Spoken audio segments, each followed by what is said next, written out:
오늘의 주제 정책주. 여당이 예상외의 큰 그 승리, 압승을 했습니다. 이 압승을 하니까 그러면은 지금까지 뭐 3년 된 정부지만 그동안 못했던 일들을 좀 소신껏 과감하게 좀 드라이브를 걸 수 있는 그런 모습이 되지 않을까? 그러면은 이제 이 그 문재인 정부의 가장 큰 역점 사업 중에 하나가 남북주니까 남북 경협적 할 수 있겠다. 이제 선거 끝났으니까 남북 경협이라든가 이제 남북 관계에 어떤 드라이브를 좀 걸 수 있지 않겠냐. 이런 것들이 나왔고, 그 다음에 이제 두 번째로 남북 드라이브도 남북 드라이브지만 문재인 정부의 특징이 친환경 아니냐. 친환경이면은 전기차 아니야, 전기차. 그래서 이제 전기차 종목군들이 좀, 물론 이제 전기차 오늘 테슬라도 많이 올랐습니다만은, 그래서 이제 전기차의 주가가 쭉 올랐고, 그리고 뭐 그런 이제 맥락이에요. 그런 맥락으로 이제 5G 같은 경우에는 이번에 이제 추가 경정 예산 같은 게 편성이 돼서 경제를 살리기 위한 정책 중에 하나로 5G 관련돼서 투자를 좀 활성화한다, 투자를 좀 많이 한다, 이런 얘기죠. 그래서 그와 관련해서 KMW 비롯해서 머큐리, FR텍 이런 것들 좀 주가가 좀 강세를 보였고요. 그런 맥락, 쭉 그런 맥락입니다. 물론 코로나 관련주들도 뭐 어떻게 뭐 대통령이 개발하는 회사에 갔다 오기도 하고 그랬으니까 좀 받을 수 있지만 이제 조금 이제 한물 가는 모습이죠, 코로나는.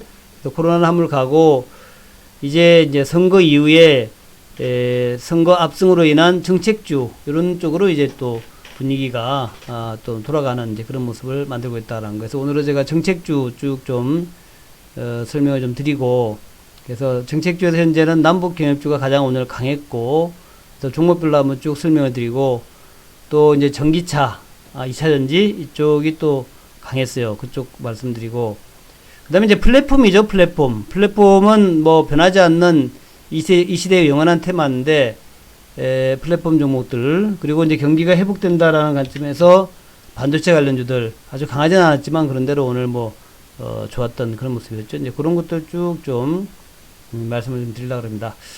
자, 먼저 코로나 사태부터 좀 봐야 되겠는데, 코로나는 그래요. 코로나를 보기 전에 우리 선물부터 보자고요. 선물. 다우지수 선물, 나스닥 선물 낮에 장중에는 좀 약간의 마이너스였는데 지금은 약간의 플러스, 뭐 강보합 정도, 약보합에서 강보합 정도 그렇게 이제 진행되고 있다라는 거, 뭐 시장에 큰 영향은 없을 것이다라고 생각이 되고, 그 다음에 이제 그 원자재 역시 이제 유가가 어떻게 될 것인가 중요하지 않습니까? 유가.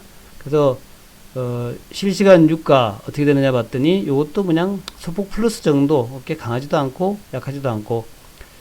사실은 이제 유가는 좀 올라가야 된다라고 보고 있는데 아직까지 올라가지는 않고 있고, 우리나라 사람들 지금 유가 오를 거라고 베팅 많이 했는데 아직 안 올라가네요. WTI는 강보합이고, 브렌트유는 좀 올랐습니다. 이 브렌트유하고 WTI 차이가 그런 것 같아요. 왜 원래 브렌트하고 WTI가 별 차이가 없었는데 이렇게 차이 나게 된 것은 한 7달러, 8달러 차이 난 것은, 이 WTI 쪽 서부 텍사스산 원유는 그쪽에 이제 셰일 오일이 뭐 엄청나게 나오면서 가격이 좀 쌉니다. 싸고, 북해산 브렌트유는 북해산 영국 위에 있는 북해죠. 거기는 이제 뭐 별로 적이 없으니까 상대적으로 좀 비싸고 뭐 그렇게 되고 있다. 지금 그래서 세계의 원유 가격을 교란시키는 주범은 미국의 셰일 오일, 캐나다의 셰일 오일이다 이렇게 보시면 되겠고, 그래서 지금 이제 러시아나 사우디나 중동 쪽이 상당히 불편해하고 있고, 유럽의 이제 북해산 쪽은 이제 영국과 뭐 노르웨이 이런 쪽이 아닙니까? 그래도 상당히 좀 불편하고 있다 하는 거. 그래서 어쨌든 좀 생산을 줄여야 되겠는데 생산을 줄이기가 쉽지는 않죠. 그래서 이제 계속 협의를 하고 그러는데 결국 그래요.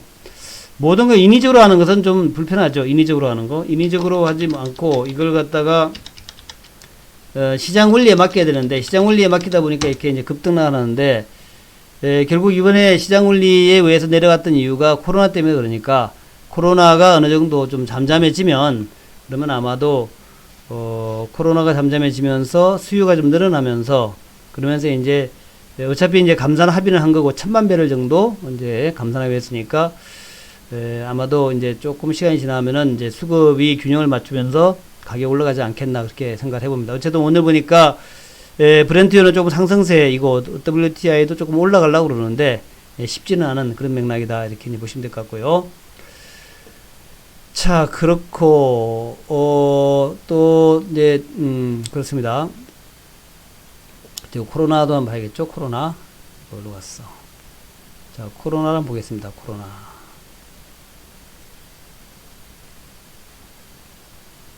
코로나를 봐야 되는데 뭘 봐야 되나 이거?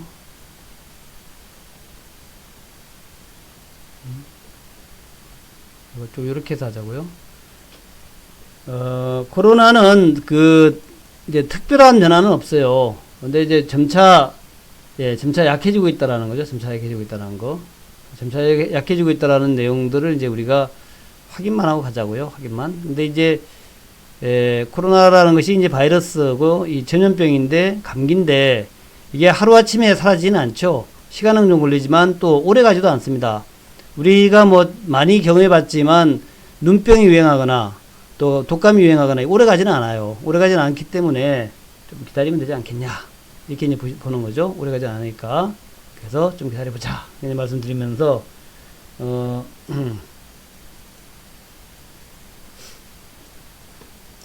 자, 현재 코로나는 이제 글로벌적으로 본다면 미국이 가장 문제가 되고 있죠.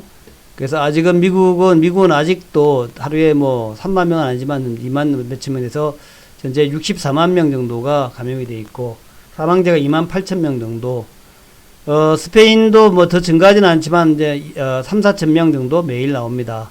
그리고 사망자가 지금 스페인이 2등 19,000명, 이탈리아가 3등이네요. 이탈리아가 이 사망자에서는 2등이죠. 21,000명. 그리고 요즘 이제 2, 3,000명씩 조금씩 약해지긴 약해졌어요. 그래서 독일 전체를 비롯해서 프랑스, 이탈리아, 뭐 유럽 이런 나라들 보게 되면 확실하게 유럽은 좀 약해지고 있는 상황이다. 영국까지 해서 신규 확진자가 신규 감염되는 사람들이 좀 작아지고 있다라는 것은 뭐 확실히 보이고요. 그래서 지금 이제 유럽에서는 계속 언제 정상화할까 요것을 TF를 구성하고 검토를 시작하고 뭐 이런 상황에 있다라는 거. 또 미국은 이제 오늘 저녁에 중대 발표를 한다 그러죠. 그래서 이제 트럼프 대통령이 언제 경제를 정상화시킬 것인가 하는 것에 대한 기준을 발표하겠다. 기준. 경제 정상화의 기준. 경제 정상화의 어떤 기준, 조건 이런 것을 발표하겠다라고 이제 예고를 한 상태입니다. 그래서 아마도 곧 오늘 심야에 아니면 내일 아침에 그런 경제 정상화의 기준이나 조건들이 발표가 되고, 그로 인해서 또 시장이 좀 반짝되는 그런 모양이 나타날 수 있다라고 보여지고요. 주지사하고 대통령하고 경제 정상화시키는 것 이런 것은 그러니까 사회 규범의 정상화죠. 그러니까 뭐 통행을 제한하고 이런 것들을 정상화시키는 것은 이제 주의 권한이다라고 얘기하고 있습니다. 근데 하여튼 뭐 대통령하고 주지사들하고 이제 상의해가지고 하겠죠, 뭐. 그렇게 뭐 일단 보고 있는데, 어쨌든 미국도 그렇게 해서 이제 4월 중순을 넘어갔으니까 5월 되면서부터, 트럼프 말에 의하면은, 빠르면 5월달이 아니라 4월달에도 가능하다, 이렇게 얘기하고 있죠. 4월달에도. 그래서 4월달에도 가능하다면, 뭐, 오늘 책 발표를 하면서 뭐 4월 다음 주나 뭐 그 다음 주쯤 되겠죠. 그 다음 주쯤에는 뭐 어디부터 뭐 어떻게 한다 이런 식으로 얘기가 나올 수가 있고, 그런 것들이 뉴욕 증시에 좀 호재가 될 수도 있겠다. 이제 그렇게 생각을 합니다. 그래서 한번 기대를 해보고 있고, 우리나라는 이제 거의 끝난 듯한 모습이에요. 거의 끝난 것 같고, 오늘 22명이죠. 22명.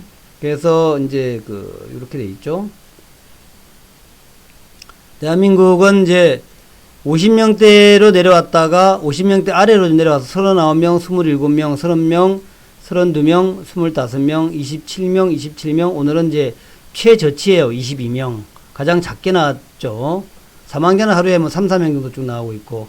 근데 요 22명 중에서 22명이 이제 확진자고, 이 중에서 11명이 해외 유입이에요. 해외 유입. 그래서 순수 국내 발생은 이제 11명이다.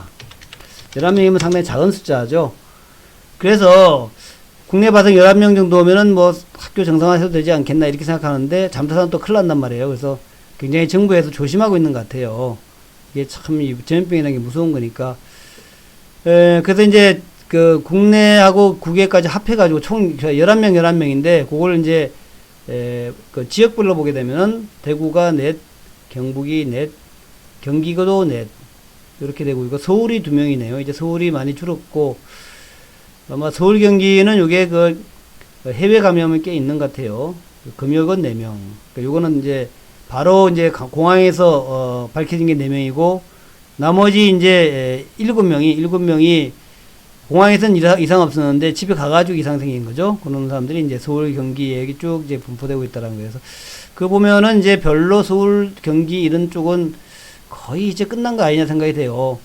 대구, 경북은 뭐 아시다시피 예천 쪽에서 계속 확진자가 발생하고 또 발생하고 이거 경북이죠. 그 경북은 그렇고 대구는 옛날에 그 여진이 아직도 남아가지고 그러니까 이제 무감염 보였다가 무증상 보였다가 또 증상이 나타나고 이런 이제 환자들 그런 사람들인 거고 그렇습니다. 하여튼 그래요. 그렇게 해서 이제 거의 없는 듯 하긴 한데 그래도 이게 참 전염병이라서 딱 한 명의 그러니까 31번 환자가 그 많은 신천지 교도를 갖다가 그렇게 만들었잖아요. 그런 것처럼 한 사람의 감염자가 또 뭐 31번 환자처럼 그렇게 수많은 사람을 감염시킬 수 있습니다. 그렇기 때문에 아주 조심해야 된다는 거예요. 그래서 하여튼 그렇다라는 거 쭉 보게 되면은 이제 뭐 밑으로는 거의 없다라고 보여지는데 안심할 단계는 아니란 얘기죠. 그러니까 뭐 조심할 수 있을 때 조심하는 게 좋고 경제가 좀 어렵다 하더라도 확실하게 잡자 이런 이제 의도가 이제 지금 이제 질병본부 질본의 이제 의도인 것 같습니다. 질본 하시는 분들도 그렇겠죠. 다 잡아놨는데 또 잘못되면 진짜 큰일이니까 조심을 매우 하는 것 같다 생각이 들어갑니다. 어쨌든 이번 주말쯤 돼서 생활방역으로 전환될 수 있는가 요것이 결정될 거라 그래요. 생활방역은 그냥 방역을 생활화한다는 얘기입니다. 방역을 생활화하고 정부에서 주도적으로 이잡듯이 조사하지는 않겠다 이런 얘기인데 지금 또 잠깐 방향이 좀 틀려지면서 그 기존의 확진자 그러니까 증상이 완화돼 가지고 퇴원한 사람도 다시 한번 검사하겠다 이런 얘기도 나오고 있고 하여튼 이제 마지막까지 손을 놓지 않겠다. 다른 나라 이제 일본이라든가 유럽, 미국 같은 데가 좀 잠잠해질 때까지는 계속해서 긴장을 유지하겠다 뭐 그런 의도 같아요. 뭐 좋은 의도다 생각합니다. 그렇게 생각이 되고 어쨌든 뭐 정부가 지금까지 잘해왔으니까 앞으로도 코로나만큼은 잘하지 않겠냐라고 믿고 한번 따라가줘야죠. 물론 이제 경제는 계속 불편합니다. 그래서 사실 뭐 아직도 나가서 술 한잔 마시기도 쉽지가 않고 불편하고 또 이래서 이제 경제가 좀 어려움을 겪는 것은 맞는데 그렇다 하더라도 잘못해가지고 다시 이제 확산돼 버리면 또 다시 이제 과거로 돌아가서 뭐 다시 이제 거리두기 이렇게 되면은 참 어려워져요. 그래서 한 번의 실수가 참 용납할 수 없는 돌이킬 수 없는 실수가 되는 경우가 많기 때문에 그래서 이제 단 한 건의 실수하지 않겠다 이런 이제 정부의 방침 같습니다. 뭐 코로나라는 건 정말 우리가 하여튼 뭐 여름 되면 좀 나아질 거다 생각이 되고요. 그럼 일본 같은 경우에도 지금 뭐 그렇잖아요. 일본이 지금 긴급 사태를 전국으로 확대하고 있는 아베 국난의 시기다 이렇게 하고 있고 이제는 아베도 마스크를 썼네요. 이렇게 되는 거거든요. 이게 참 그래서 국난의 시기다 그래가지고 뭐 긴급 사태를 전국 47개 도도 부현으로 확대했다. 그러니까 또 일본이 우리나라랑 가까우니까 물론 이제 바다 건너에 있지만 또 이게 한국으로 또 건너올 수도 있고 하기 때문에 아직은 안심을 놓으면 안 되겠다 생각이 들어가는 거예요. 그렇지만 서서히 우리나라는 원래 이제 경제 활동을 갖다 막지는 않았으니까 또 뭐 대구 경북 같은 경우에도 우리가 차단한 건 아니잖아요. 그래서 또 조금 좀 더 하여튼 뭐 조심해야겠다. 마스크 쓰고 다녀야겠다. 그래서 일본이 또 저러고 난리치고 있으니까 마스크 계속 써야 되자 이렇게 얘기를 하고 있고 그리고 이제 각 나라에서 지금 이런 식으로 현금 주는 정책을 모두 시행하는 것 같아요.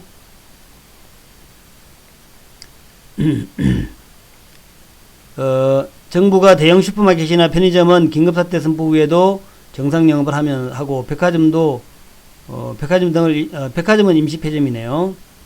그리고 아베가 1인당 현금 10만엔 114만원 정을 지급하겠다고 하겠다. 1인당 여기 이제 무차별 주는 모양이죠.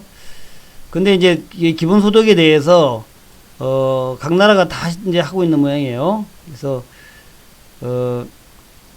뭐 여기도 일본도 마찬가지네요. 소득이 감소한 가구에 30만 원을 지급하겠다고 발표했다가 절차가 복잡하고 기준도 애매하다는 비판을 받자 소득 제한 없는 일률 지급으로 선회했다 하는 거죠. 그래서 아마 이게 맞을 것 같아요. 이게 이제 이제 어떤 소득이 좀 약한 그쪽을 갖다가 이제 골라서 한다는 게 쉽지가 않다. 그냥 일괄적으로 주는 게 맞다. 그리고 일괄적으로 주고 난 다음에 나중에 세금으로 이제 걷거나 뭐 이렇게 하는 게 맞는 게 아니냐 이런 얘기들이 요즘 더 강하더라고요. 하여튼 일본도 이제 그렇게 하는 것 같고 아까 스페인 얘기도 나왔죠. 스페인도 보니까 이제 그렇게 하는 것 같더라고요.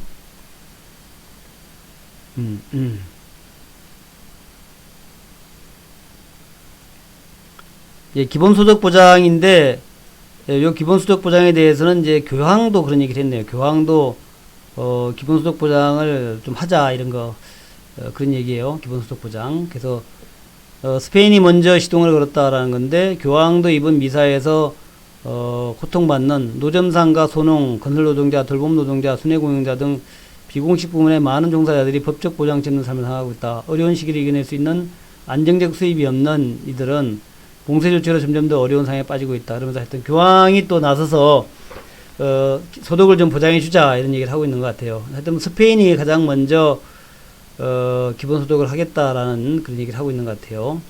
그래서 뭐 그렇다라는 거. 그래서 저기 기본소득 이번에 현금 나눠주는 게 뭐 미국을 비롯해서 유럽을 비롯해서 전 세계가 공통적으로 하는 건 뭐 그런 것 같아요. 그래서 이렇게 되면은 여기서 또 보면 이제 이런 거죠. 영국과 오스트리아, 덴마크 유럽들이 예상치 못한 경쟁으로 가계의 경제를 보호하기 위해서 임금 보조금을 나눠주고 있다. 수백만 명의 일자리와 임금을 보존한다는 구성이다.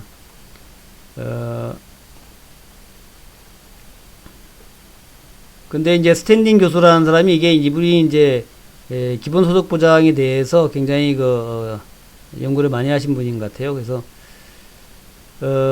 이러한 성격의 임금 보조금은 시스템에서 소외된 취약계층을 대량 양산하는 결과만 나올 뿐이다. 모든 사람을 보호해야 한다. 우리 모두 취약하기 때문이다. 이런 얘기를 하고 있고, 그리고 하여튼 이 기본소득 30년 이상 기본소득 보장을 주장해온 스탠딩 교수는 코로나19 사태가 기본소득 보장을 불러일으킬 촉매제가 될 것은 분명하다. 조만간 어떤 형태로든 기본소득 시스템이 들어설 것이다. 라고 말했다. 상당수 국가에서 반항하는 기득권층의 썩은 이빨을 뽑아내는 노력이 있어야만 기본소득 보장을 도입하는 방향으로 나갈 수 있을 것이다. 하여튼 이런 걸 떠나가지고 기본소득이라는 것이 하나의 법제화될 수 있는지는 뭐 아직은 좀 더 지나가 봐야 될 것 같고 어쨌든 이번에 이 코로나 사태를 계기로 해서 돈은 많이 풀릴 것 같다. 한마디로 돈은 많이 풀릴 것 같다. 왜 얘기를 하냐면은 우리가 이제 2008년도에 금융위기 때 어떻게 됐냐면 결국 그때 이제 돈 풀어가지고 이게 이제 위기를 극복한 거예요. 돈 풀어서 요때. 요 2008년도 돈 풀어가지고 극복이 되고 그 다음에 쭉 경기가 좋아졌잖아요. 그리고 이제 글로벌 증시도 쭉 올라가는데 요게 이제 2008년도 아닙니까 요게. 그러니까 그때도 이제 우리 버냉키에 우리가 헬리콥터 밴이라 그러잖아요. 헬리콥터 밴. 헬리콥터 밴이라 그러는데 벤 버냉키가 이제 이런 어떤 경제 성향의 경제 흐름에서는 헬기에서 돈을 뿌려서라도 위기에 탈출해야 된다. 이 얘기 이제 그래서 그걸 얘기했고 버냉키가 그래서 그때 엄청난 돈을 뿌렸죠. 엄청난 돈을 뿌려가지고 이제 그때 이제 위기를 헤어나왔어요. 위기를 극복해가지고 이제 쭉 10년 동안 이제 성장을 구가했는데 이번에도 이제 다들 그런 얘기입니다. 결국 이번에도 돈을 풀어야 된다라는 게 이제 주요 관점이에요. 돈을 풀어가지고 이제 위기를 벗어나자. 그렇게 해서 지금 이제 유럽이나 미국이나 엄청난 돈을 풀고 있죠. 엄청난 돈을 풀고 있고 우리가 이제 주식 투자에서 깨달아야 될 것은 그때 엄청난 돈을 푸니까 당시에도 이제 우리가 많이 걱정됐는데 정작 증시는 엄청 급등을 했죠. 급등을 했습니다. 그때 이제 가장 대표적인 게 중국이란 말이죠. 중국이 우리나라도 그렇지만 중국이 그때 이렇게 이제 급등을 했어요. 그때 이제 요거 요런 이제 모양을 보죠. 2009년도에 이제 내려갔다가 요렇게 이제 급등이 나왔어요. 이렇게 급반등이 나왔고, 2009년도에 급락 이후에 급반등이 나왔고, 그 다음에 우리나라도 마찬가지로 당시에, 급락의 흐름이 있었지만, 결국에는 이제 그렇게 돈 풀고 난 다음에 증시가 이제 급등을 했다는 얘기죠. 요거 때가 이제 우리나라 증시인데, 우리나라는 이제 중국이나 다른 나라보다 더 심하게 당시에 이제 급반응이 나왔다는 겁니다. 요렇게. 2009년도가 요거잖아요. 요거 급락을 했다가, 그러니까 2009년도에 이제 급락을 했다가, 여기 급락을 했다가, 여기 이제 급등했단 말이죠. 그러니까 우리나라는 2009년도에 가장 심각하게 먼저 타격을 받았고, 이게 이제 1000포인트 아래까지 내려갔지만, 또 가장 빠르게 또 2000포인트 위까지 올랐거든요. 더블이 났단 말이죠. 그래서 우리나라 증시는, 우리나라가 돈 푼 건 아닙니다. 우리나라 푼 게 아니라 미국이나 유럽이 풀었단 말이죠. 미국, 유럽이 풀었는데, 정작 주가가 올라온 것은 대한민국이라는 얘기죠. 이번에도 마찬가지로, 똑같이 이번에도 이제 우리나라가 돈 풀기 전에 스페인이 풀고, 유럽이 풀고, 미국이 풀고, 일본이 푼단 말이죠. 다 같이. 그것도 이제, 양적 완화도 하면서 또 개인한테 돈도 나눠준대. 더 강하죠. 아까 우리가 읽어봤지만, 2009년도의 방식 가지고는 경제를 부활 못 시킨다. 돈을 직접 나눠주자. 이거 아닙니까? 돈을 직접 나눠줘. 돈을 직접 나눠줘가지고, 그것도 이제, 뭐, 가난한 사람, 부자를 이렇게 구분하지 말고 다 같이 똑같이 줘라. 똑같이 줘가지고, 이게 이제 돈 소비로 쓰이게끔 그렇게 만들라는 얘기죠. 생활도 보장이 되고, 또 돈으로 쓰이게끔 이렇게 해달라는 얘기입니다. 그렇게 해야만이 경제 위기가 극복된다는 얘기죠. 어쨌든 간에 우리 지금 주식하는 입장에서는, 이제 그런 어떤 이제, 개인에게 돈을 나눠줘가지고 그것을 소비하게 만드는 것이, 어찌 보면 모랄 해저드가 될 수 있고, 인플레 야기할 수 있는 걱정이 있지만, 지금 경제에서는 인플레는 아닙니다. 인플레는 아니고, 인플레는 지금 생길 수가 없어요. 인플레 생기지 않습니다. 그러니까, 인플레는 생기지 않으니까 걱정 안 해도 되는데, 모랄 해저드 문제는 어떻게 될 것이냐 하는 거예요. 이렇게 되면은 정말 사회주의로 가는 거 아니냐, 모랄 해저드, 국가에 돈을 나눠준다? 이게 무슨 말이냐 하는 거죠. 이거 경쟁을 시켜서 열심히 일하는 사람한테 많이 주고, 일을 적게 하는 사람은 조금 주는 게 원칙, 자본주의의 원칙인데, 똑같이 돈을 나눠준다면 그건 사회주의 아니냐, 공산주의 아니냐, 이런 얘기인데, 근데 지금의 경제에서는, 지금의 이제 이제 소위 유동성 함정, 성장 정체, 성장 정체, 유동성 함정, 그 다음에 성장 정체, 유동성 함정, 소비 부족. 요거에 이제 기본적인 이유가 어디 있느냐라는 거예요. 성장 정체, 유동성 함정, 소비 부족. 이런 기본적인 원인이 어디 있냐에 대해서 굉장히 여러 가지 이론들이 많습니다. 그래서 가장 중요한 게 일본에 의해서 일본이 왜 20년 동안 성장이 멈췄냐 하는 거예요. 그래서 성장이 멈춘 이유가, 그러니까 결과적으로 소비를 안 해서 그렇다. 소비를 안 해서. 소비를 왜 안 하냐? 그러니까 돈이 없어서. 아니 무슨 얘기야? 일본은 잘 사는다는데 왜 돈이 없냐? 그러니까 국가는 잘 살고 기업도 잘 사는데 국민은 가난하다 이거죠. 이게 문제다라는 거죠. 그러니까 국민이 가난하니까 돈 쓸 여유가 없다라는 겁니다. 그게 또 뭔 말이야? 국민이 가난해 진짜? 근데 가면 물가는 엄청 비싸죠. 그래서 왜 그런 얘기가 나오나 봤더니만 일본도 마찬가지로 뭐 예를 들어 소니, 도요타 이런 데는 잘 살아요. 소니나 도요타는 엄청난 돈을 법니다. 근데 나머지 소니나 도요타가 전 국민을 먹여 살 수는 없지 않습니까? 소니나 도요타는 일부 대기업이니까. 그러면 일부 대기업에 들어가지 않은 사람들은 뭐 먹고 사느냐 하는 거죠. 그러니까 그 사람들은 돈이 없어. 그러니까 우리나라도 마찬가지로 삼성전자가 엄청 돈을 벌어요. 무지하게 돈을 많이 법니다. 근데 삼성전자의 세권 직원들은 많지가 않죠. 직원들은 많지가 않단 말이죠. 그러면 삼성전자가 엄청난 돈을 많이 버니까 직원들한테 예를 들어서 막 신입사원한테 2천만원 월급을 2천만원씩 준다. 돈을 많이 버니까 삼성전자가. 근데 일반 중소기업은 200만원이란 말이죠. 200만원. 이게 말이 안 된다는 거죠. 그러니까 삼성전자가 월급을 2천만원 줄 수가 없어. 이건 말이 안 돼. 200만원 주고 2천만원 주고 말이 되겠습니까? 그러니까 안 되니까 월급을 줘도 다 뭐 소화를 할 수 없으니까 결국엔 이제 기업에 돈이 쌓이는 거다.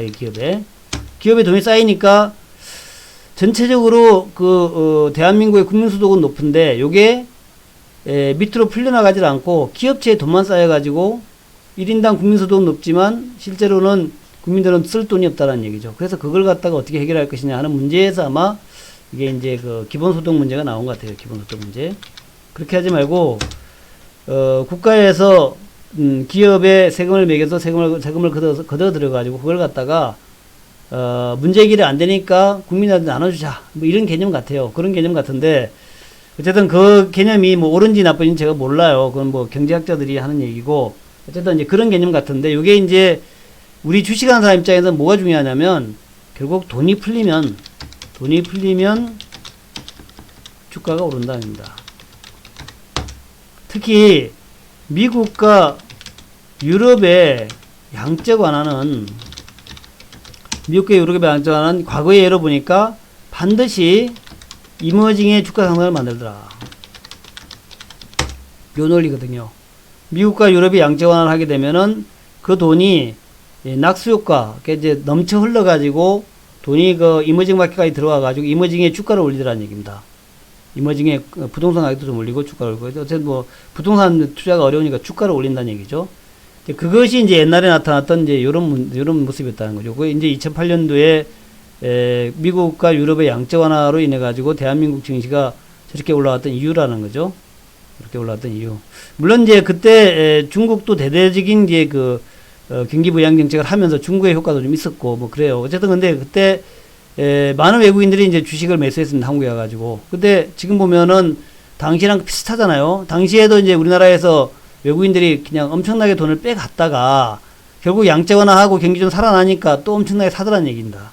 지금 이제 2월 24일 이후에 지금 4월 24일 다 돼가니까 거의 2달 동안 지금 매도해요. 2달 동안. 외국인들 참 2월 24일 코로나가 발생했던 2월 24일 이후에 2월 20일 요때부터 파는 거란 말이죠. 코로나가 이제 2월 21일 날 요때 이제 발생하기 시작했고 금요일 날 토요일 날 그리고 그날 이제 월요일 날이 2월 24일인데 이 월요일 날부터 시작해서 지금 오늘이 뭐 4월 16일이니까 거의 2달 가까이 다음 주 주말이면 2달이었다. 2달 동안 하루 빼놓고 계속 매도야. 계속 하루에 6-7천 원씩. 그 매도가 지금까지 오늘까지도 이러고 오늘도 5,600원 매도야. 이렇게 매도를 하고 있습니다. 이번 주에 들어서 조금 약해졌죠. 조금 약해졌는데 어쨌든 무지하게 매도를 많이 하고 있다는 얘기예요. 근데 이제 본격적으로 양적 완화가 시작되고 계속 양적 완화 하게 되면은 결국 이머징 마켓에서 돈이 좀 흘러들어갈 게 없고 그 중에서 가장 혜택을 많이 보는 게 대한민국 아니겠냐 이런 얘기입니다. 당시 2009년도나 2010년도를 보니까 그때 그 주가가 웬만한 거 따따블 났어요. 대형주들도. 그래서 이제 그때의 경험으로 동학개미들이 글로벌 위기 생기고 양적 완화 하게 되면은 대한민국 증시가 가장 좋더라. 혜택을 가장 많이 보더라. 무조건 더블 난다. 요런 이제 개념에 따라 가지고 당시에 대박을 냈던 뭐 대형주들 뭐 현대차를 비롯해서 요런 것들을 이제 적극적으로 이제 우리 개인 투자가들이 매수하기 시작한 거예요. 그래서 처음에 삼성전자를 중심으로 쭉 매수하다가 가장 안전하다 생각해가지고 뭐 LG노텍도 뭐 올라가 막 그랬죠. 삼성 SDI도 오늘 올라갔고 그리고 이제 현대차를 막 올리고 그다음에 그 화학주들도 올리고 철강주도 올리고 뭐 다 올렸어요. 그래서 이제 아직까지 좀 내려가 있는 종목군들 아마도 제가 볼 때는 2009년도의 경험을 그대로 살려본다면 다 올라갑니다. 다. 특히 이제 유동성이 좋은 대형주들이 다 올라갈 거예요. 그래서 기대를 좀 해보자 하는 말씀을 드리고 어떤 분들은 또 내려간다 하는 분들도 있는데 그 사람들이 꼭 틀렸다는 얘기는 아닙니다. 세상 일을 누가 알겠어요.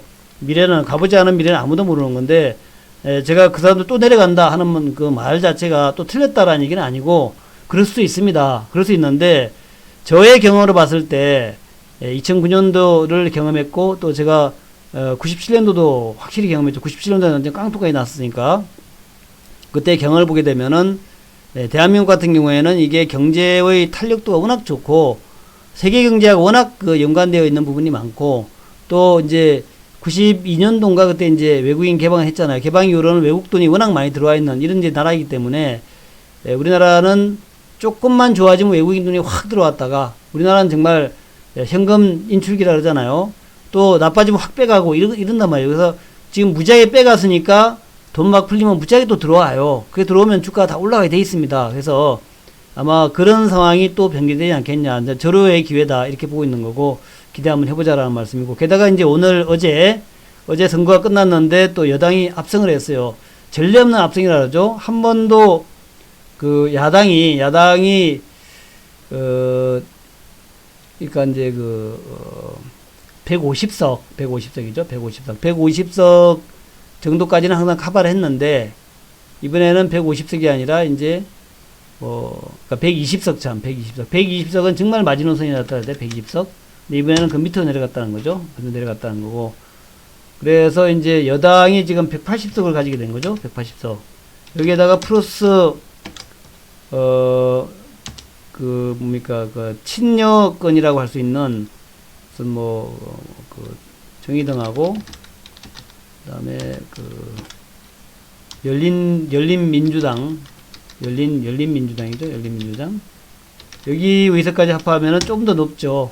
이제 180석이 이제 기본이 180석이 이제 지금의 그 민주당하고 더불어시민당 그 합해서 180석이고 정의당하고 열린민주까지 합하게 되면은 이제는 이제 개헌만 못하고, 개헌은 이제 200석이 넘어야 되는 거고 3분의 2가 돼야 되는 거고, 180석이면은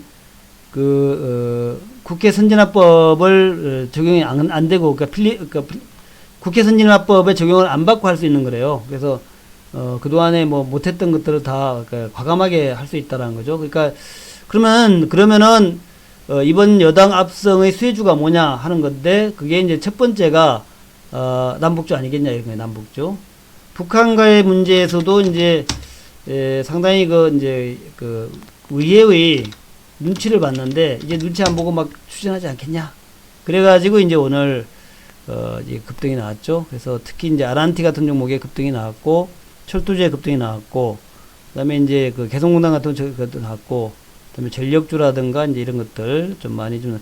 그래서 그건 정말 알 수 없어요.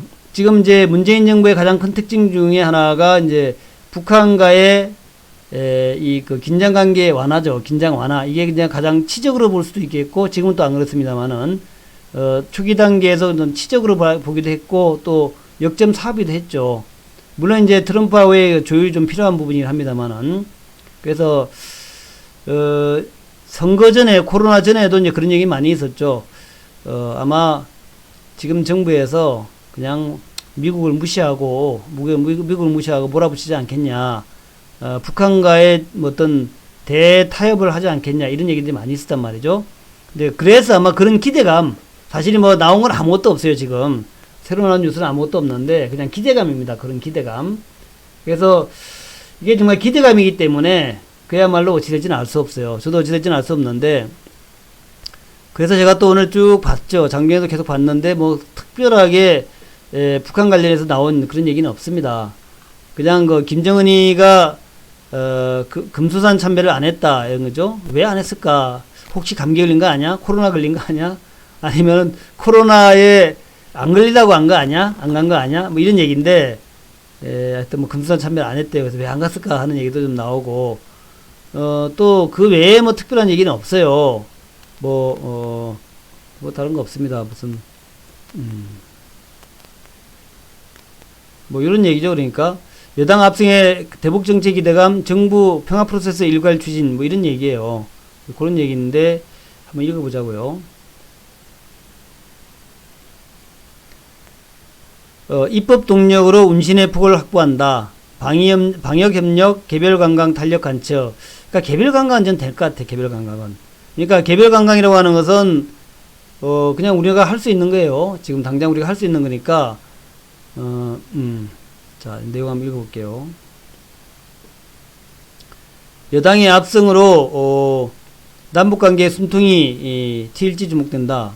그래서, 지난 3년간 추진되어 온 정부의 대북정책 기조가 재심을 받은 걸 볼 수 있다. 하노이 노드힐을 기점으로 남북관계가 어려워졌는데 이번에 다시 한번 뭔가 하지 않겠냐. 양무진 교수. 이번 총선에서 두드러진 점은 북풍이나 대북 이슈가 없었고 색깔론이나 이념적 논의도 없었다는 것이다. 문재인 정부가 한반도 평화 프로세스를 지속해 추진하는 데 있어서 긍정적인 여건이 마련됐다. 그래서 코로나가 이제 잠잠해지면 또다시 대북 협력 사업들이 다시 논의되지 않겠냐, 뭐 이런 얘기예요. 그리고 특히 이제 지금 이제 가장 목전에 나왔던 게 개별 관광 하려고 그랬던 거죠. 그래서, 북한 개별 관광, 또 DMZ, 또 뭐 교류맥이 있는데 가장 중요했던 게 개별 관광이 이제 핵심 이슈였죠. 통일부 장관도 계속 나와가지고 개별 관광 하겠다라고 얘기했던 거니까, 그래서 이제 개별 관광을 이제 입법으로 해가지고 하지 않겠냐 이런 거죠. 적극적인 대북 정책 추진을 위해서 정부의 운신폭이 더욱 넓어졌다는 평가가 나온다. 그래서 다수의 남북 관계 법안이 발의됐지만 여야 갈등으로 흐지부지 됐다. 통일경제특구법이나 북한 이탈주민 정착지원법, 남북교류협력법 이런 것들 그런 것들이 통과가 안 됐는데 이제는 뭐 통과시킬 수 있지 않겠냐는 거죠. 남북관계의 경색은 기본적으로 북미 간의 비핵화 협상의 교착 부분에 따른 결과이기도 하지만 대북 정책을 강력하게 추진할 수 있는 국회 차원의 지지와 협력이 부족하기 때문이기도 하다는 거죠. 그래서 이제 대규모의 입법의 힘을 가지기 시작했으니까 뭐 대북 정책 드라이브를 하지 수 있지 않겠냐 하는 거예요. 근데 이제 결국에 이제 문제는 김정은이죠. 김정은이가 뭐 어떻게 되냐에 따라가 좀 달라질 거니까 김정은과 트럼프가 또 문제예요. 그래서 이제 국회 쪽에서의 뭐 될 것 같은데 뭐 제일지 뭐 국가보안법 같은 것은 북한이 뭐 계속 없애라고 요구하는 것 중에 하나니까 뭐 국가보안법을 없애거나 이런 것을 할 수 있을 거다 생각이 드는데 이제 그게 중요한 게 아니라 이제 결국 이제 북미 관계가 문제죠. 북미 관계 북한과 미국의 이런 게 되게 중요하다. 개별 관광 등 정부의 핵심 대북 정책은 남북 간의 접촉면 확대로 물꼬를 틀 수 있을 것 같다. 이거는 이제 뭐 북한이 아직 반응은 없지만 뭐 할 수는 있을 것 같다는 생각이 들어요. 근데 이제 중요한 게 북미 관계다 하는 거죠. 북미 관계, 북한에서는 계속 남한과 접촉해야 되는 일이 하나도 없더라. 미국하고 해가지고 이제 문제 해결하자. 이런 이제 였기 때문에 뭐 그렇다라는 거죠. 문 대통령이 북미 대화와 남북 협력을 위한 현실적인 방안을 강조한 점을 미루어서 거론하면서 한반도 평화 프로세스를 일관되게 추진해 나가도록 노력할 것이다. 일단 뭔가를 하긴 할 것 같다. 이제 그런 기대감이 지금 이제 남북 간주들의 급등을 만들었어요. 그래서 이제 아난티가 오늘 가장 이제 선두했었는데 주가의 흐름을 보게 되면은 사실 뭐 아난티가 한때는 이제 5만원까지 갔었네요. 2015년도 이때는 5만원까지 갔다가 이번에는 이제 주가 쭉 올라가지고 이제 4만원까지 갔다가 뭐 하여튼 좀 복잡하네 이게 아난티가 3만원까지 이번에 또 갔다가 이제 내려왔는데 3만원 등에 3천원까지 좀 갔다가 좀 올라오는 거죠. 그러니까 10분의 1토막 갔다 올라오니까 힘은 좀 있을 것 같아요. 원래 10분의 1토막 나고 올라오면 힘은 좀 있어. 매물 다 틀었으니까. 이제 올라오고 있는데 이 남북주들은 워낙 등락이 있었기 때문에 참 제가 다시 얘기하기가 참 조심스럽습니다. 조심스럽긴 한데 어쨌든 계속 제가 남북 관련주들은 손해보고 손실내고 팔지 말고 들고 있자라고 강조를 했고 또 한편으로는 이제 신용투자하지 말자라고 강조했죠. 요 남북주는 재료주라서 어찌 될지 모르겠다. 근데 앞으로 길게 봐서는 뭐가 될 것 같은데 리스크가 있으니까 좀 신용투자만 하지 말고 계속해서 좀 들고 가보자라는 얘기 했는데 요즘 마찬가지입니다. 지금도 꽤 매력적인 테마임은 분명해요. 오늘도 보면은 특별한 재료 없는데도 불구하고 이렇게 급등하는 거 보니까 상당히 좀 강한 테마이긴 하니까 좀 관심 가져보자 하는 거고 아난티, 일신석재, 현대 엘리베이 또 용평리도 또 17% 올라왔네요. 용평도 이제 이게 통일교 재단이니까 그래서 좀 올라오는 모습들 또 뭐 남북주의 대표하면 철도주 아니겠습니까? 그래서 대하 TI 급등 나왔고 이런 이제 급등은 항상 우리가 주의해서 봐야 되겠죠. 당장 내일 금요일이니까 또 매물로 좀 빠질 수 있을 거예요. 여기까지 올라왔으니까 이제 다들 뭐 아난티도 좀 던지고 뭐 이런 거 있을 거란 말이죠. 그래서 다음 주 초까지 또 뭐 아무 재료도 없잖아. 내려올 수 있습니다. 내려오면은 이제는 좀 남북주가 뭐가 나올 수 있다라는 거죠. 이제 그런 관점에서 관심 가져가 보자. 그렇게 관심 가져가 보자는 거죠. 그래서 뭐 푸른 기술도 그렇고요. 요것도 뭐 회사가 나쁜 건 아니죠. 나쁜 건 아닌데 워낙 재료성을 많이 타고 등락하는 종목이니까 대하TI도 뭐 워낙 회사는 좋아요. 철도에서 뭐 그런 종목인데 어쨌든 240일까지 왔고 이제 매물이 또 나올 위치거든요. 그래서 매물 나오는 거 봐가면서 너무 급하게 가지 말고 왜냐하면 아직까지 그냥 뭐 갈 수 있을 것 같다. 이런 거 아닙니까? 갈 수 있을 것 같다. 정부 여당이 압승했으니까 대북주의 이제 한번 힘받고 막 팍팍 추진할 수 있을 것 같다. 이런 이제 기대감이 있지, 실제로 나온 건 없어요. 그러니까, 정말 이제 방향을 틀어서 올라가기 시작하면은, 올라갔다 매물 나오고, 올라도 매물 이렇게 할 거란 말이죠. 그리고 제가 보기에는, 문재인 대통령의 성격상, 본인이 하나 마음 먹은 걸 갖다가 중도에 포기하고 그러진 않더라고요, 보면. 한번 이제 신중한 편이고, 뭘 정하게 나면은, 그걸 결정할 때까지 신중하고, 결정하고 나면은, 이제 끝까지 몰아붙이는 성격이 있어요. 끝까지 몰아붙이는 성격이 있기 때문에, 결코 그걸 이제 포기하지 않고, 중간중간에 이제, 거부감이 심하면 조금 물러나는 경우는 있어도, 결국에는 그렇게 추진하는 그런 게 있더라고요. 그러니까 우리가 잘 아시다시피, 탈원전 같은 경우도 사실은 굉장히 초기에, 반대가 많았던 정책인데, 그걸 꿋꿋이 밀고 가잖아요. 탈원전도 그렇고, 소주성 정책 같은 경우에도 지금 지금은 사라졌지만 포기한 것은 아니란 말이죠. 그 어떤 정책 기조 자체가. 그래서 쭉 추진하는 그런 이제 맥락이 있기 때문에 아마도 남북 이것도 계속 추진할 거예요. 추진할 것이기 때문에, 한번 기대해 보자라는 거죠. 그래서 지금 이렇게 어떤 상황, 어떤 뭘 만들더라도, 예를 들어서 트럼프가 이제 2기 들어가든가 아니면 다른 대통령이 들어온다 하더라도, 또다시 추진할 것 같아요. 제가 보기에 되는. 이건 이제 하나의 방향을 정하면 절대로 물러서지 않는 그런 스타일이라서. 그래서 그렇다면은, 적어도 이제 개별 관광 정도는 하지 않겠냐, 이번에. 어찌든 간에. 그리고, 철도 쪽은 워낙 얘기 많았죠. 그리고 이제 이거는 사실 철도는 트럼프도 많이 얘기했던 거란 말이죠. 트럼프도. 그래서 이런 것들은 우리가 이제 계속 신용만 아니면 그냥 한번, 계속 관심 가지고 가봐야겠다는 거예요. 대아티아이 예를 든다면 이런 겁니다. 어디까지 조정받을 것이냐 하는 건데, 지금 이제 240일까지 왔으니까 조정이 나올 거예요. 내일 아마 매물 나올 겁니다. 내일 모레 매물 나올 거예요. 매물 나오는데 어디까지 매물 나올 것이냐 하는 건데, 일단 말이죠. 제가 볼 때는, 장대 양봉이 나오고 이렇게 200일선 위로 올라가면, 내일 아침에 올라가면 매물 맞습니다. 이게. 매물 맞아요. 나오면은 대략 요까지예요. 요까지. 그러니까, 한 4,800원 정도까지 이제 매물 나올 수 있다. 요까지 물러날 수 있다고 보는 거예요. 그래서 그 정도까지 해가지고, 내일은 아니더라도, 대아티아를 기준으로 본다면 내일은 아니더라도, 다음 주 중에 대략 한 대아티아의 기준, 요 장대 양봉의 절반 이상, 3분의 1이나 절반이에요. 다 보면은. 조정은 장대 양봉 나오면 이제 조정은 3분의 1이나 아니면 절반 정도란 말이죠. 그러니까 아난티 같은 경우에는 한 9,500원 정도. 그 정도란 말이죠. 9,500원. 그 정도까지 이제 물러났다가 지지받고 다시 올라가는 형태 될 것이다 보는 거예요. 그래서 지금 내일 성급하게 살려고 하지 마시고, 어차피 내일 금요일 아닙니까? 그리고 이제, 또 모레, 다음 주 가면은 또 이제 월요일이니까 또 매물 나올 거란 말이에요. 그러니까 그런 식으로 보시면서, 아난티, 기존 종목, 기본 종목으로 아난티하고 딱 대아티아의 두 종목을 갖다 놓고, 요게 이제 요 정도 이렇게 조정을 받을 거니까 그 정도에서 잡자. 이렇게 이제 보시면 되는 거예요.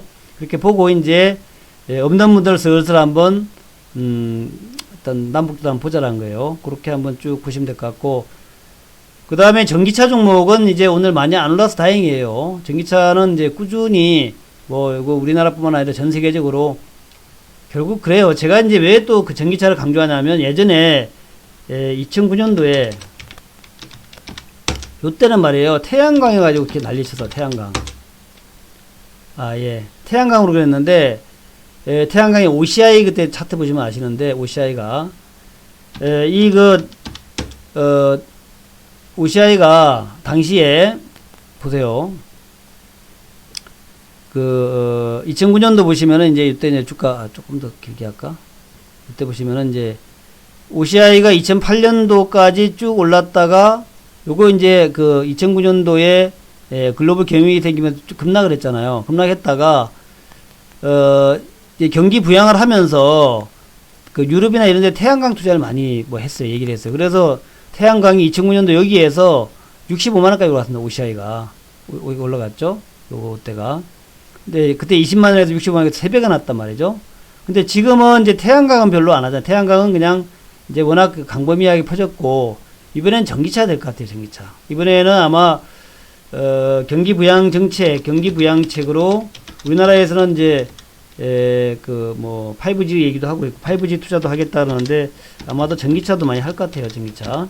우리나라뿐만 아니라 전 세계적으로 지금 전기차가 내연기관 자동차 없애겠다는 얘기 아닙니까? 그리고 이번에 코로나도 사실은 일반적으로 볼 때 결국 감기고 공기가 안 좋으니까 그런 거야. 그죠? 공기가 안 좋으니까 폐가 약해져서 그렇다. 이런 짓이니까 일단 뭐 그런 식으로 이제 이제 친환경 투자한다는데 반대할 사람 없잖아요. 그러니까 아마도 전기차가 다시 부활할 것 같아요. 이제 중국에서는 벌써 2년 연장이잖아요. 보조금 2년 연장이니까.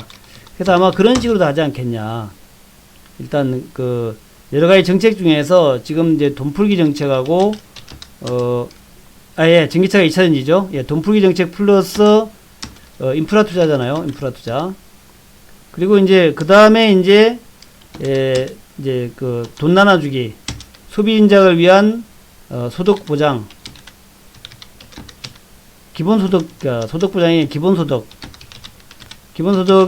혹은 또 이제 100만원씩, 예를 들면 100만원씩 나눠주자. 이거 아닙니까? 그죠?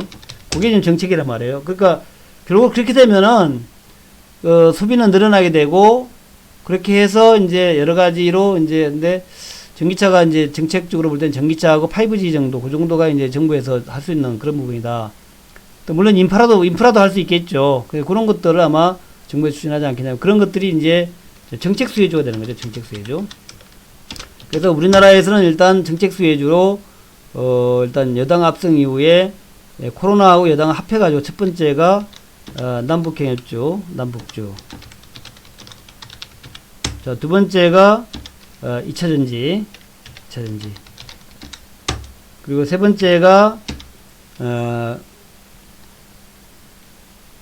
오늘 좀 그래도 또 이제 어떤 모양이 좋았던 게 그래도 전체적으로 이제 지금 이번 상황에서 코로나 상황이나 이런 상황에서 가장 좋았던 건 하여튼 그냥 아마존, 넷플릭스, 그 다음에 AMD, 그 다음에 엔비디아란 말이죠. 요 회사들이 뭐냐 하면은 아까 이제 요 차트가 이런 거예요. 그러니까 보시면 지금 이런 상황에서도 아마존은 이제 신고가야, 신고가. 지금 막 이렇게 헤매고 있는데 아마존이 지금 신고가예요, 신고가.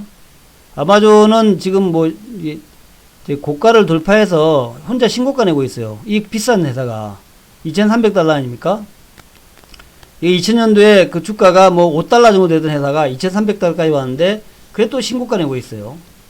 그리고 넷플릭스 마찬가지입니다. 넷플릭스도 이제 신규 상장, 새로 만든 기업 아닙니까? 넷플릭스가. 처음에 비디오 대여 사업하다 이렇게 된 건데, 이것도 지금 신고가예요.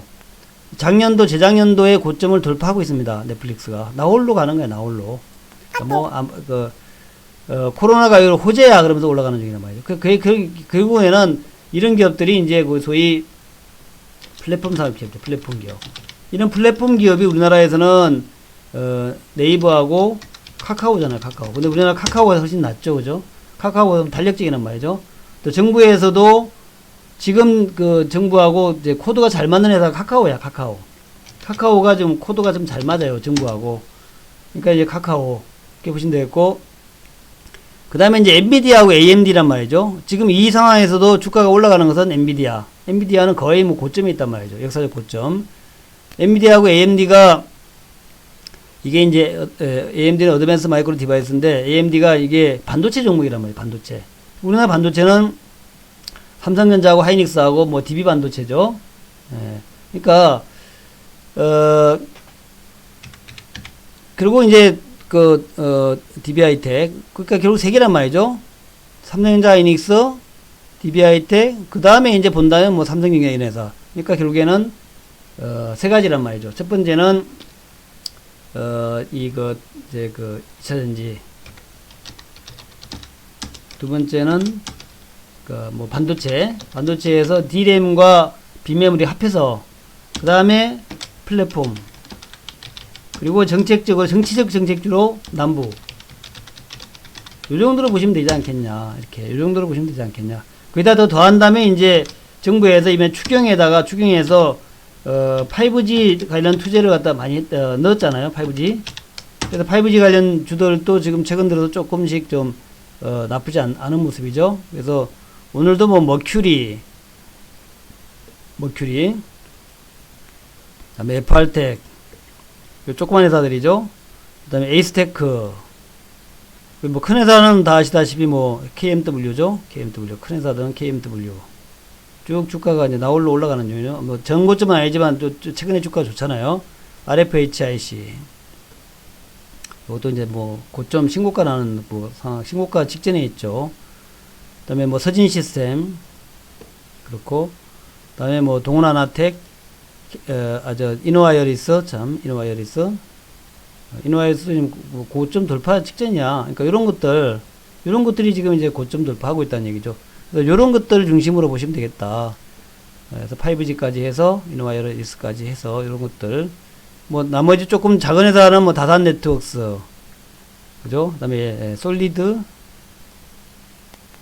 뭐 이런 것들. 그래서 그렇게 보시면 될 것 같아요. 그래서 그런 정도만 보시면서 대응하시면 되겠다 생각되고, 내일은 금요일이니까 아침부터 막 이렇게 달려들지 마시고 좀 조정받으면, 오히려 이럴 때는 그 지수 자체도 뭐 내일 뭐 급등 나오겠냐 이렇게 생각하면서, 내일 아침에 뭐 뉴욕 증시에 따라 달라지겠지만 좀 조정받아서 한 게 나을까. 조정받을 때 그러니까 조정받을 때는 그냥 편안하게 살려면 오후 2시 반 이후에,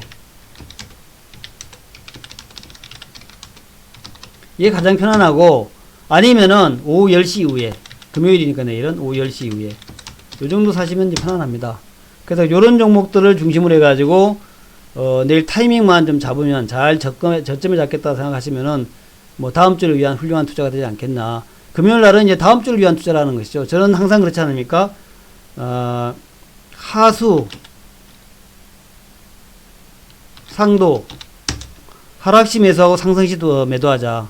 하락시 매수하고 상승할 때 매도하자는 거죠. 그래서 조금 내일도 장중에 좀 하락했을 때, 밀릴 때, 내일 금요일이니까 들어간 11시쯤까지 기다렸다가, 아니면 오후에 그냥 장 마감 다 돼서 3시 다 돼서 하면 되는 거 아니에요. 3시 반 다 돼서 그때 매수하시면 되지 않겠냐. 그렇게 생각을 하고 있습니다. 자, 여기까지 해서 마무리할게요. 시간이 딱 58분이니까 이 정도 마무리해야 될 것 같아요. 그리고 이제 제가 여러분한테 권해드리고 싶은 것은 그거예요. 저는 이제 회원 모집이 이제 간명하게 됐습니다. 이제는 이제 장중방송, 그러니까 회원 모집 안 하고, 이제 장중방송 안 하고, 그냥, 아침에, 하는 말은 시향방송인데, 뭐 종목방송이죠. 시향방송, 종목방송인데, 요걸로 이제 단일화 시켰어요. 단일화. 그래서, 여러분들이 아주 편하게, 가입할 수 있게끔, 아주 가입 요건도 아주 가격도 싸게 해가지고 편하게 가입할 수 있게끔 그렇게 이제 했습니다. 그래서 딱 한 가지예요. 월 11만원, 두 달에 22만원. 그것도 뭐 특별한 것도 없죠. 월 11만원, 두 달에 22만원인데, 아시다시피 제가 뭐 요 상품에서 그냥 하는 게 아니라 매수 매도 사인 다 드립니다.